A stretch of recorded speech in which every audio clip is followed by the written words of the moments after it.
लेकिन उसे उसमें कुछ भी अजीब नहीं मिला। जैक ने उसे चाकू से काटने की कोशिश की, मगर प्लेन पर एक खरोंच तक नहीं आई। उसने कहा, मुझे इसे लैब में टेस्ट करना होगा। लैब में उसने प्लेन को मशीन पर रखकर उसके अंदर के पार्ट्स जांचे, पर हैरानी की बात थी कि उसमें कोई इलेक्ट्रॉनिक पार्ट्स थे ही नहीं। जैक ने उसे हाइड्रोलिक प्रेस से भी दबाने की कोशिश की, लेकिन उस पर कोई असर नहीं हुआ। इसी बीच सैम जाग गया और जब उसने प्लेन को कमरे में नहीं देखा तो भागता हुआ जैक की लैब पहुंचा। वहां जैक किसी से फोन पर बात कर रहा था तो सैम ने चुपके से प्लेन उठाया और भागने की कोशिश की। जैक ने तुरंत अलार्म बटन दबा दिया। सिक्योरिटी गार्ड्स भाग कर आए, लेकिन सैम लैब की छत पर पहुंच चुका था। उसने फिर से वो प्लेन अपने शरीर से बांधा और इस बार सचमुच आसमान में उड़ गया और सीधा बांसवाड़ा की कृष्णा होटल पहुंच गया।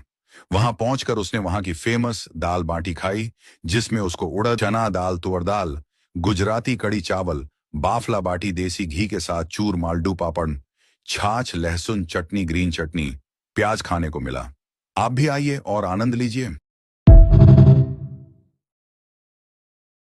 को बुलाया और पूरी बात बताई। जैक चुपचाप लड़के के कमरे में गया और वो प्लेन उठाकर देखने लगा। उसने प्लेन को ध्यान से जांचा, लेकिन उसे उसमें कुछ भी अजीब नहीं मिला। जैक ने उसे चाकू से काटने की कोशिश की, मगर प्लेन पर एक खरोंच तक नहीं आई। उसने कहा, मुझे इसे लैब में टेस्ट करना होगा। लैब में उसने प्लेन को मशीन पर रखकर उसके अंदर के पार्ट्स जांचे, पर हैरानी की बात थी कि उसमें कोई इलेक्ट्रॉनिक पार्ट्स थे ही नहीं। जैक ने उसे हाइड्रोलिक प्रेस से भी दबाने की कोशिश की, लेकिन उस पर कोई असर नहीं हुआ। इसी बीच सैम जाग गया और जब उसने प्लेन को कमरे में नहीं देखा तो भागता हुआ जैक की लैब पहुंचा। वहां जैक किसी से फोन पर बात कर रहा था तो सैम ने चुपके से प्लेन उठाया और भागने की कोशिश की। जैक ने तुरंत अलार्म बटन दबा दिया। सिक्योरिटी गार्ड्स भाग कर आए, लेकिन सैम लैब की छत पर पहुंच चुका था। उसने फिर से वो प्लेन अपने शरीर से बांधा और इस बार सचमुच आसमान में उड़ गया और सीधा बांसवाड़ा की कृष्णा होटल पहुंच गया।